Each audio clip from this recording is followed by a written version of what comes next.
যেই 2026-এর একটা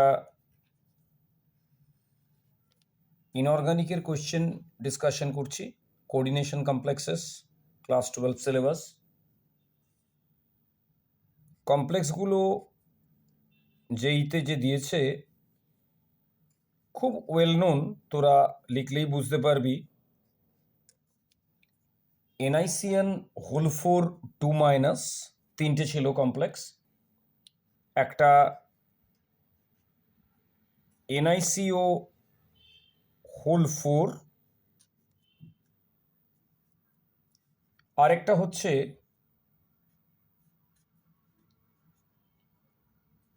NiCl whole 4 2-। তিনটেতে কি হাইব্রিড সেটা বলতে হবে, আর ডায়াম্যাগনেটিক আছে না প্যারাম্যাগনেটিক আছে সেটা বলতে হবে।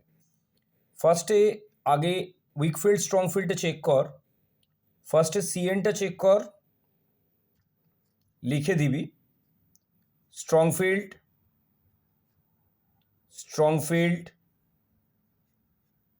Week field. Strong field weak ফিল্ডটা লিখে দেওয়ার পর এরপর নিকেলের 4s2 3d8 থেকে দুটো ইলেকট্রন বের কর, 3d8 করে দে। এখানে 4s2টা রাখবি, 3d8 করবি ফার্স্টের কনফিগারেশনে।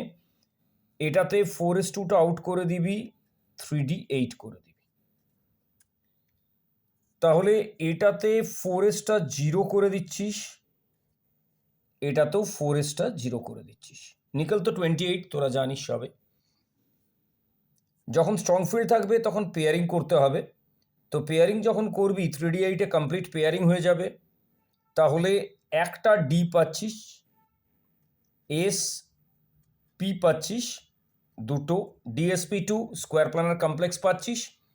সব পেয়ার্ড আপ হয়ে গেছে, তার মানে এটা লিখে দিচ্ছিস ডায়াম্যাগনেটিক। এর কোনো ম্যাগনেটিক মুভমেন্ট পাবি না।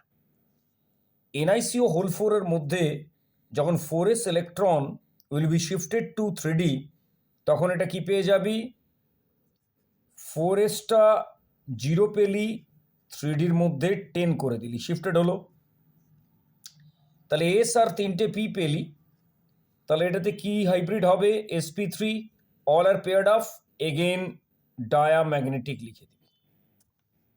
খুব সিম্পল।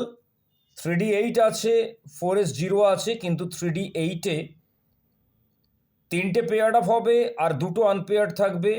তাহলে sp3 হাইব্রিড দিলি, কিন্তু দুটো আনপেয়ার্ড ইলেকট্রন আছে তোর কাছে, দুটো আনপেয়ার্ড ইলেকট্রন, তাহলে এটা করে দিবি প্যারা। তার মানে আমাদের ওরা জিজ্ঞেস করছে বারবার যে পার্টটা, এটাতে ম্যাগনেটিক মোমেন্টে 0 হয়ে যাবে, এটাতে ম্যাগনেটিক মোমেন্টে 0 হয়ে যাবে, এটা √n*n+2-তে n-এর ভ্যালুটা 2 হয়ে যাবে। তাহলে ওই জায়গাটা একবার চেক করবি, এটা n-এর ভ্যালুটা 2 হয়ে যাচ্ছে, যেটা ম্যাগনেটিক মোমেন্টটা থাকছে।